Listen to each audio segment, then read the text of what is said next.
Welcome back, everyone, to Blessed Are the Geek.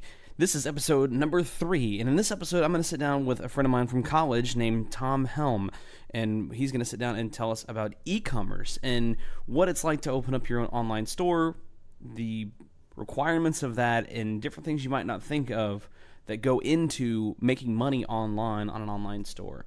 We also go in and talk about social media a little bit and a few other things. So tighten yourselves down and enjoy the ride for episode number 3.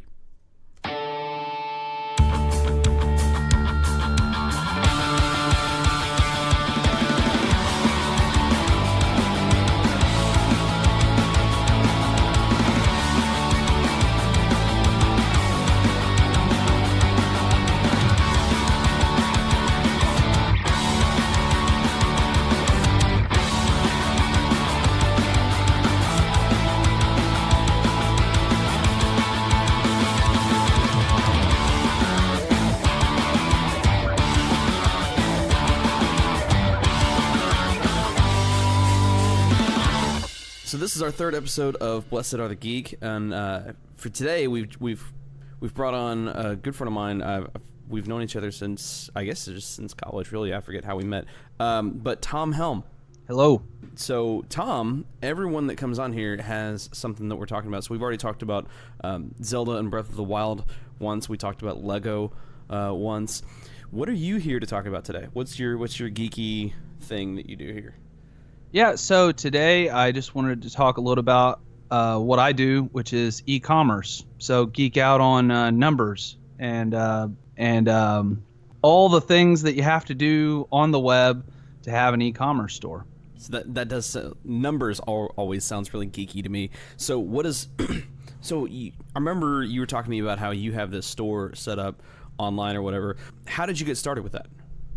Yeah, so initially I was working on Music Row in Nashville, and so initially I left my job there to teach the music industry. And so during that process, I realized really quick that I needed to learn more about how the web works and how what drives traffic, what gets people interested in products. And so that path led me to just selling different kinds of products through a store. And in doing that, it's been quite a journey. Let's say that. It's been about 7 or 8 months now. And I mean, you're talking about a wide array of things that I've never even heard of and didn't even know existed. Like what? Well, first of all, I didn't realize, I understood the term SEO, but I didn't understand what all was involved with that. See, I had never even heard of that before we started doing our previous podcast, the Sluffcast. So right. I was writing like articles for it, and they were like, "Oh no, the SEO on this is terrible," and I'm like, "What does that even mean?" So for Right. for people out there who don't even know, what is SEO and how does it work, and how do you get it? How do you have a good SEO? What does that entail? Yeah, so it's search engine optimization. Basically, you're optimizing your page, your content, your products, everything, so that when somebody types in, I don't know, Necklaces. yeah, necklaces or something even more like, chicken foot or something like that.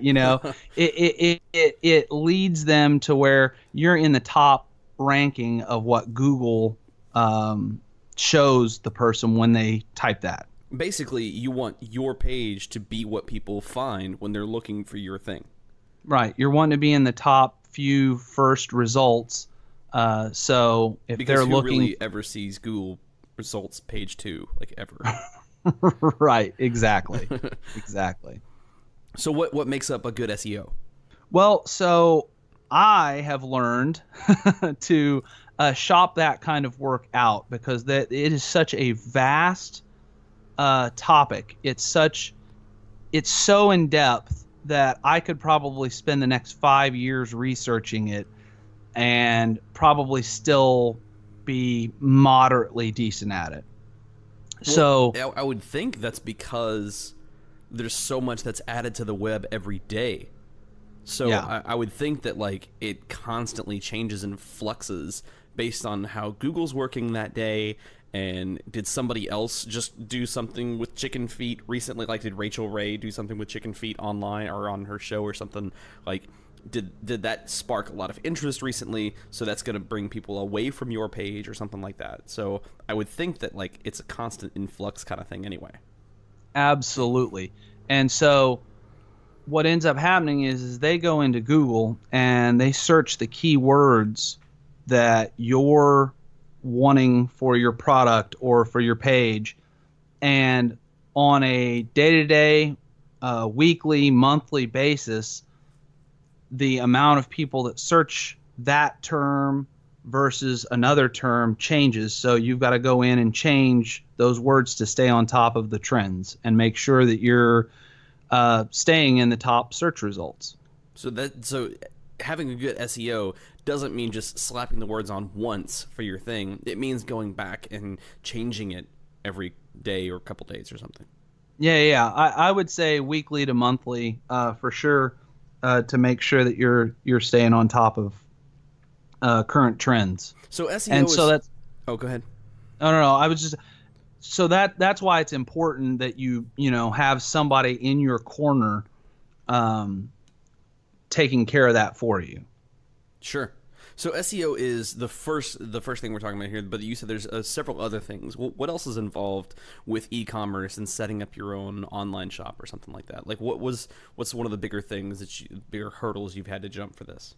Yeah. So, I mean, from a big picture, let's step back.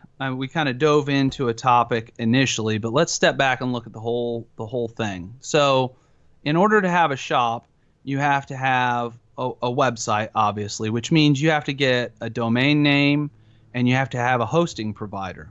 Right. Which we can go into those. Then once you have that, then you have to design the website through your hosting provider, which now they provide a lot of different templates and things like that. So it's kind of a plug and play. You throw the pictures in, put the wording in, and poof, you've got a website. Then you start talking about SEO and Facebook marketing and Google AdWords and all of these different things. And then once you get through with that drives the traffic to your site. And so now you've got to fulfill whatever orders you receive and take care of your customers and provide customer service. So are you making all of your products, or how are you getting your products into the hands of your customers? Right. So the big thing right now is sourcing through China, which I'm doing, but I'm really, really pushing to look for American manufacturers to support, obviously, our country, but also it provides reduced shipping times. So you're not having to wait 2 to 4 weeks for something to come in. It's, 2 to 4 days. And also, after you comb through enough websites, you keep saying the same products over and over and over again. And so I'm trying to find people that create unique and individualized items, because that's really the only thing that you have to separate yourself, is finding a unique item that somebody else, they don't know how you got it, Mm-hmm. So what I'm doing right now is drop shipping, which what that term means is somebody else makes the product.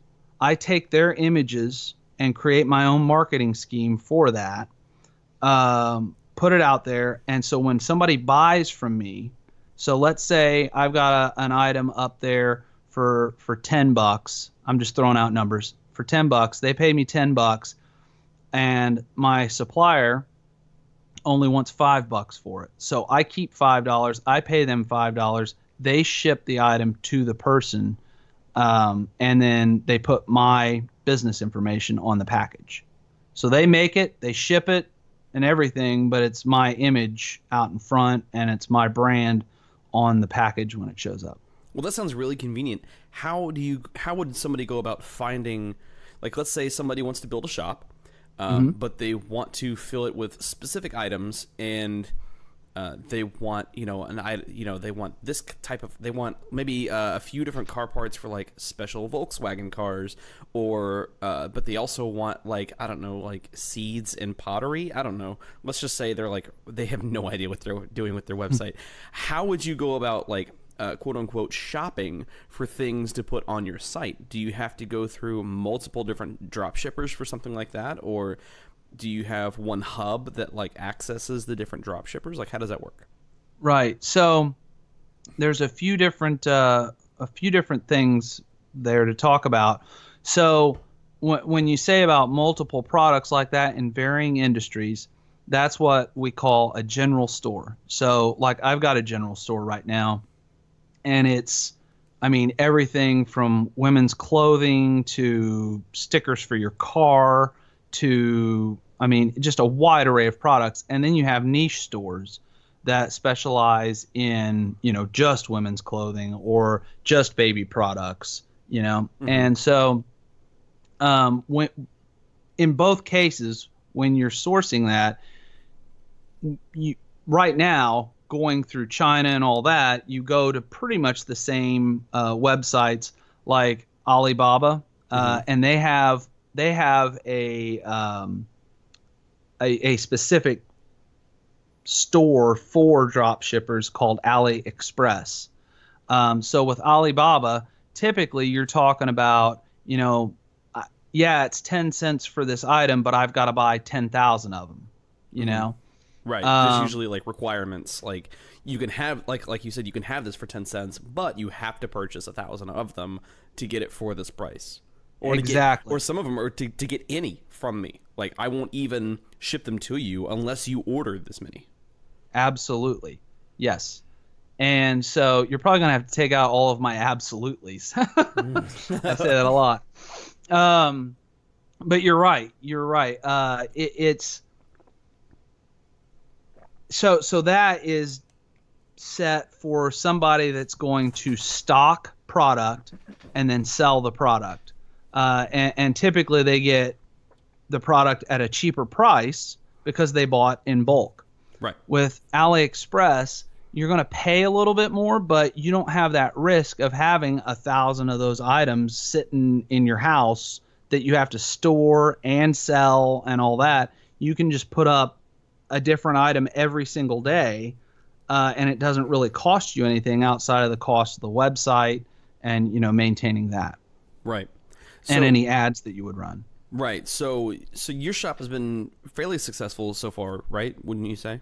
It's picking up. It's slowly picking up. It's a lot of people think you just kick on the website and everybody comes, and next thing you know, you're a millionaire. Right. And it's just really, there's a lot of gurus that kind of push that out, like follow my program and tomorrow you'll be a millionaire. But it's just not the way that it works. It's waking up every single day. It's just like going to a job. Absolutely. Yeah. But you're getting to make all the decisions. Right. Yeah. Yeah. I mean, I've been a business owner for, I don't know, man, 5-6 years now, for different businesses that I've had. And right now, my business is running trivia in town. Like we go to restaurants and host trivia and stuff. Right. And some people are like, "Oh, it's totally an easy job." Well, yes, it is when you get there. But there's so much that goes on behind the scenes that I have to do to get people in the restaurant. Because it's not. I don't have the restaurant. So I have to. Right. There's marketing things that I have to do. There's print and all sorts of stuff. And then on top of that, there's like, are your questions good and whatever. I mean, that's getting more into my business or whatever. But yeah. Whatever business you're in, it doesn't matter what it is. If it's like LuLaRoe is like the big thing right now, or any of these freaking diet programs or whatever, they always sell you on the fact that it's so easy to sell stuff, and you will, like you said, you will be a millionaire overnight, that kind of thing. But you will only make the money if you put in the effort. 100% of the time, only if you put in the effort. Yes. Yeah. And it's getting up. Like when I started, I had a few people in my corner, and, I was hitting them up for advice, and, I was trying different things. And at this point, like what I'm trying to get done right now is, and I'm actually starting a new campaign today based upon a psychological principle. See, when you start talking about this, it gets into so many different areas. Like there's so much that you need to know or hire done because it's just, you know, when you get past this, you talk about making money. Now you got to talk about an accountant and taxes and all that, you know. Yeah. And you were talking, you just kind of touched on something there, but psychology is really a big thing.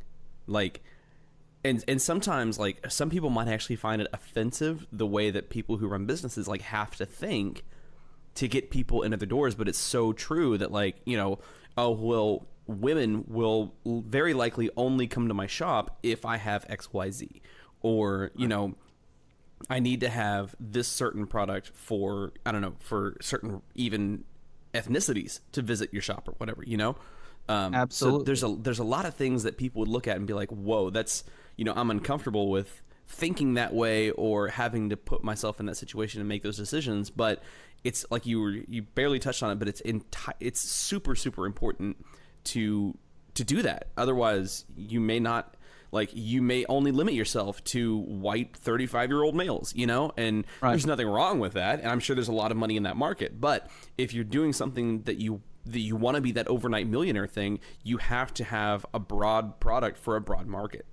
Absolutely. Yeah. Yeah, you're right. The thing with it is, and yeah, you hit a lot of things that are right on the money with that. Almost exclusively, everybody from I don't know if you know who Gary Vee is. He's an entrepreneur. He puts out a ton of content, and from him on down to Joe Schmo posting on, you know, his blog, almost exclusively when they talk about marketing, the first step is thinking about who your ideal customer is.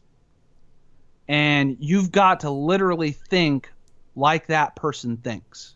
Mm-hmm. So if I'm, you know, like you said, you know, the female demographic, okay, if I'm a woman and I'm 24, what am I interested in? What gains my attention? What gains my interest? And what am I willing to shell out money for? Right. And so you've really got to get in that mindset. The principle that I'm going to be trying actually today is, it's a principle that says, and you don't even really think about this, but it says if you see a company's name 3 times, you trust it. Really? Yep. And if you don't really think about this, but you trust Coke or Pepsi or Ford or Chevy. Why? Because you see it so much. Yeah. It's a natural, and that goes into a whole nother thing. I read this book a while back, and it was called Red Flags, and it was just talking about, you know, things that a lot of times people justify in their head, and it was talking about like really evil people, somebody that's like a serial killer, right? Right. You never hear their neighbors saying, yeah, he was a bad guy.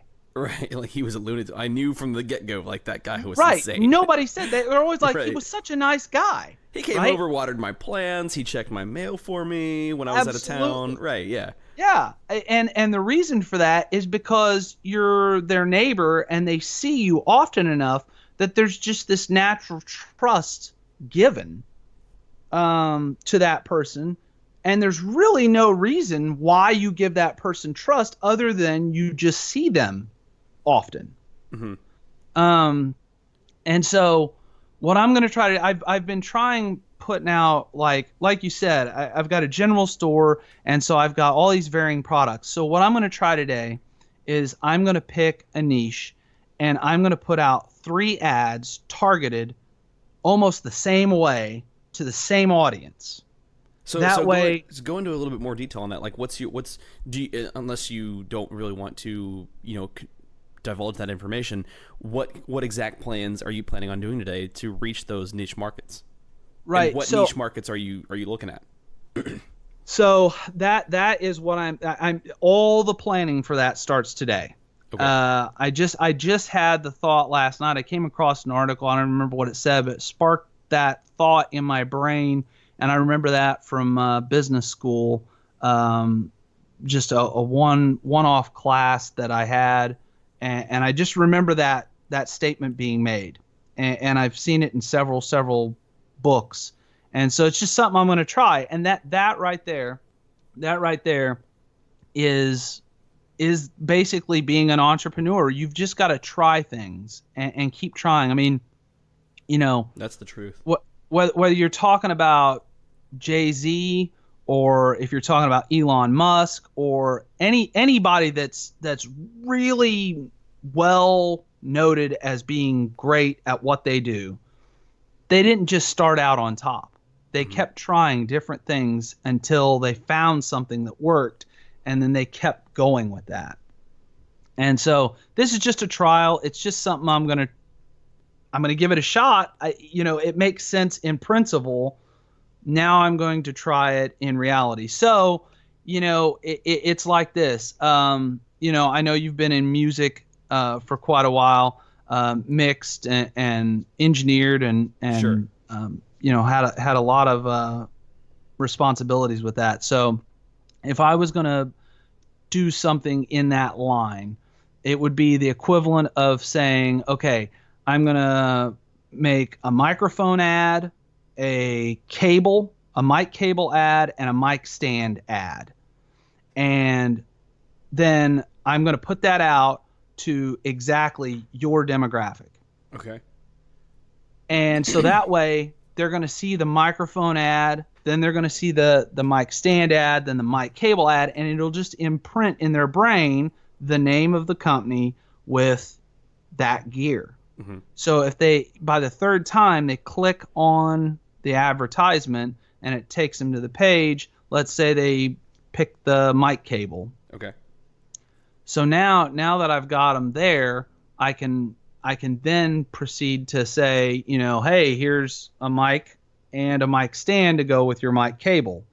And so then you start getting into upsells and basically driving the traffic to your website's the hard part. Once they're there, now you can kind of get a feel for what they're buying. And then that's where like your creative aspect, like from your website, can come into play, because like you said, if they clicked on the ad for the mic cable, that could bring them to the page just for the mic cable. But, underneath or to the side or whatever, you could say, well, yeah, you could just buy this one mic cable, but if you buy 3, here's this deal. Or if you bought the cable, the mic, and the stand, it's this deal, like something like that, Absolutely. Yeah. Well, and so once they come to the site, the big objective here, and again, whether you're talking about, especially online, whether you're talking about somebody starting out all the way up to the really, really big guys like, there's Ty Lopez and all those guys. Everybody's trying to capture your email address because your phone number changes, your address changes, but most people keep their email address. Right. And so if I've got your email, so let's say I've got a product that's, $7, and let's say my cost is $7 on it, and I sell it for $9, and it takes me $2 to acquire your business. So I'm breaking even completely. Right. But when you purchased from me, you gave me your email address. So now, next week, I send out 3 emails full of deals, mm-hmm. and you open up that email and you buy from me again. It costs me nothing to have you buy that second time. That email was free. I mean, yeah, I pay for the email service, but right, yeah, no. Emails are very important, and this is something that I've actually been doing very recently with my business. For the longest time, I didn't bother with emails. I didn't bother with customer information or anything. I spent the first 2 years of my business growing and spreading out and getting that name in people's heads, like you were saying, right? Hmm. And now I'm just now starting to build up like an email blast. And mine is not, like I'm not trying to convince anybody to buy anything. I'm trying to convince people to come out to our shows simply to be there, right? I just want somebody's presence, because at least for us, for a restaurant, it's the number of people that are present that is important for the restaurant, right? And, Asses in seats. Yep. Right, exactly. So now I'm building up this email list, and the first thing we did was really simple. Instead of just having people come up and just grab their stuff and go back to their table, now we have a team sign-in sheet that helps our hosts get started quicker, because we can put in team names and get that going. That they put down their team name, their number of players, which helps us to convey that information to the restaurant later. And all we say is all we have is a field for email, and at the top it just explains what it is. It's just it's we're not going to sell your information, blah blah blah blah blah. It's just for this purpose. But there's some like percentage of like if you just simply put that down, there's a percentage of people that will like no questions asked just put their email down, right? Yes. So, and then one thing, when I first started doing this, and every once in a while, if I'm not getting email addresses from a place, I'll put down my email or my wife's email and like a fake team name, right? Mm-hmm. And I do this so that people will see that there are already emails on the list, and they go, okay, well, I trust this because other people are doing it. Like it's a weird. Yeah, it's the old street performer throwing a couple bucks in the. Yeah, absolutely. What is this, a tonic? Give me one. Yes, exactly. Right. Yeah. Like, this cured my baldness.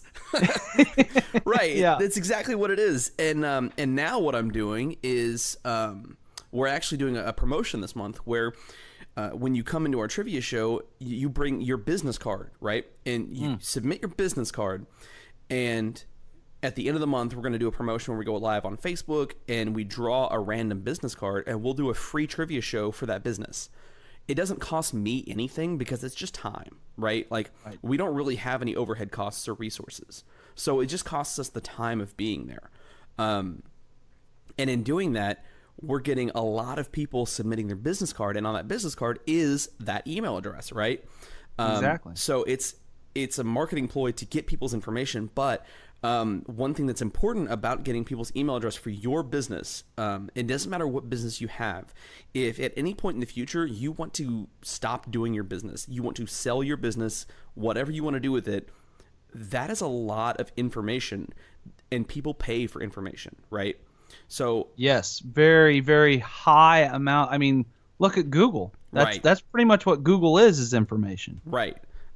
So what that just already you have your website, right? And so there's somebody out there right now that's like, hey, I would like to just have a website, where I sell stuff in my shop, and you could easily just teach them like how to add other stuff to the shop or whatever. Like, that would take like a day or two, I would assume. So you could teach somebody like how to take over your business, but it's the information, it's the clientele that you have that's the most important thing. So when I turn around in the future and I want to sell my business, it's going to increase dramatically in value just by having all these people's email addresses. Now, like I said, I don't ever want to personally go out to a company that just buys, like, that's not me, right? I would never go out and just sell our people's email address because they trust our company, and that's just me. And there are other businesses that profit from selling that information, and I totally understand. In this capitalist world and market, that's the thing to do, right? That's where you're going to get your money. So that's why I just don't give out my information as freely. Other people do, whatever. But point being, once you sell your business, whatever else you can have along with your business to increase the value is going to help. And information is one of the easiest things to drastically improve the value of your product. It's key. And when you so let's say there's 5 other people in the area doing what you're doing, and all the companies go up for sale at the same time. Right. And you're the only one that says, I've got all these bookings, and here's a built-in audience that you can contact at the drop of an email. Right. One email, and you have them hundreds of people intrigued about what you're doing. Right. Yeah. Adds exponential value to the company. A built-in audience. Yeah. Right. Everybody wants that. So we kind of need to sort of wrap things up a little bit. So your whole topic here is e-commerce and building an online website and sort of entrepreneurship. It's under the umbrella of entrepreneurship, right? So if somebody wants to get started in something like this, what kind of resource would you give them? Where would you send them? What kind of practice should they have? Any information that you can have for somebody who wants to get started in something like this, what would you give them? That's a very, very good question. I've pulled a lot of information from varying sources. And research I know it's a broad is key. question too. Like, yeah.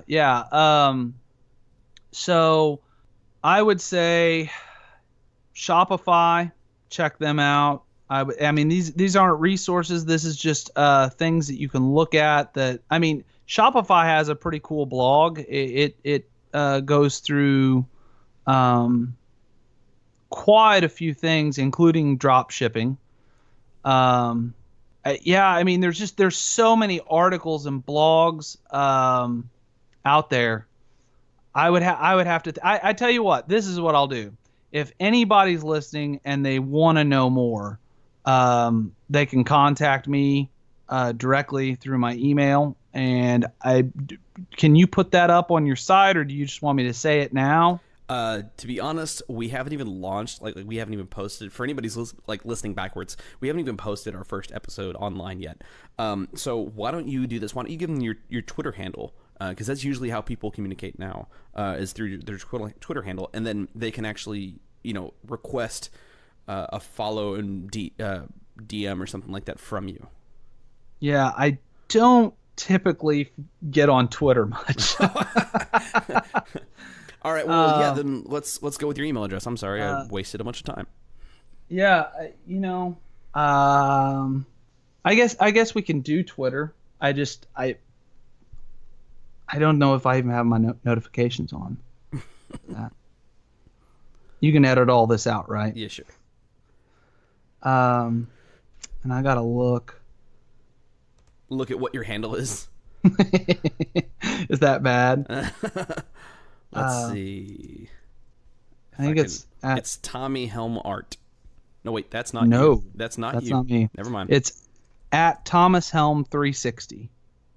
How do I not have that? Okay, so let's restate that. Sorry. So why don't we have people go online and contact you through Twitter, because that's the big way people will communicate now. So what's your Twitter handle for everybody listening? Yeah, exactly. It's at Thomas Helm 360. Okay. So you can check me out there. You can shoot me a message, and if I can help you out at all, I most definitely will. What's the biggest lesson you've learned from e-commerce that might be able to translate into average everyday life? It's something Gary Vee said. Somebody asked him. So he talks patience and he talks hustle, which is kind of, those are conflicting ideas.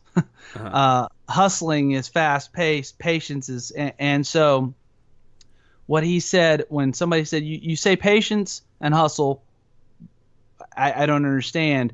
And he said, micro hustle, macro patience. So every day you got to get up and grind, but don't expect success tomorrow. Yeah, that's probably the biggest lesson that I've learned, that besides him saying that, I've actually learned that. Yeah, that's really good. I tell you what, there are some things that I do, with our company where, as I'm planning it, I'm like, holy cow, this is going to be like the biggest event here in the area. I can't wait till we do it, because we're going to have so many people show up, and people are going to go crazy over it. And we get 40 people showing up, and I'm like, oh my God, what the hell? Yeah. It's frustrating. It's frustrating sometimes, because you find something or you think something's going to just go over like gangbusters, and then you put it out there, and it's always the thing you don't think will be big that's always big. yeah, That's almost Yep. the case like every single time. yeah, I mean, yeah. think of so in like a music example, you were talking about music earlier. Think of like what is the biggest Black Sabbath hit ever? Oh yeah, It's absolutely. Paranoid, right? Yeah, It's yeah. easily, hands down, it's Paranoid, right? Mm-hmm. That was they hadn't even written that track. Like they were in the studio and the engineer was like, "Hey guys, we've got like an extra 4 minutes of tape, so you want to do something?" Like right there, they sat there and wrote that song, and that became their biggest song. Wow. Right, and think of these fidget spinners things that like Yeah. everybody is playing with, right? That was something a lady and her son who was like special needs came up with, and I learned the other day they just forgot or didn't renew the patent, and now people are just mass producing it like crazy. And I mean, a friend of mine runs a shop here in town. He runs a video game shop. He made several $100s over the weekend selling he runs a retro shop, dude. He just sold these fidget spinners all weekend and made several $100s just on these $8 fidget spinners. Yeah. Absolutely insane. It's never the thing that you think will be big. Yeah, well, and a lot of people are looking for the cash out, right? So, and Sure. I've got a few ideas long term where I'm like, okay, if I can get my money up and do this, my long term goal with that project is to capture enough of the market that I can sell it, right? But everybody's always trying to get that big thing to happen. Mm-hmm. Not a whole lot of people grind out and make the $1 or $2 or $3 or Right. they overlook that. They're like, it's not really worth my time. And it, if you can make a couple $100 over the course of a weekend just on one product, Mm-hmm. why not? Right. Absolutely. Yeah, it's the stack of nickels. I worked like I said at the spot on Music Row, and the guy that was over the area that I started in always said it was the stack of nickels theory. A nickel by itself isn't worth a whole lot, but if you collect enough nickels, you've got some serious money. Yeah, man. I have this weird thing where like everybody on the street walks by the penny or the nickel or whatever on the ground, right? Or the dime even. I am that guy who is like, oh my God, look, a penny, and I'll pick it up. I don't fucking superstitions. I don't care if it's heads or tails. That doesn't matter to me, right? Like, I'll pick it up because if I pick up a penny every single day, that's $3.65 in a year that I pick up. But if you pick up a quarter every day, that's a lot more money. Yeah. That and again, it's not anything substantial, but that's $3 more you didn't have last year. I mean, and like I said, I mean, there's better examples for that, but I mean, relate that to, like I said, this guy's fidget spinners, right? Like, he made all this money over the fidget spinners when he could have made more money promoting his video game systems and games, right? Yep. So it's like you said, it's the little things that matter the most. Well, Tom, thank you for joining us for our podcast. Again, I appreciate you joining us, and your handle once again was at Thomas Helm 360. Thomas Helm 360, and that's helm like the helm of a pirate ship or whatever. Absolutely. HELM. HELM, and you can follow the podcast at Blessed Geek Cast. Keep up with us there. We're going to post some random stuff all the time and let you guys know when new podcasts are out. And thank you everyone for listening to us, and we'll see you guys next time on Blessed or the Geek. Bye.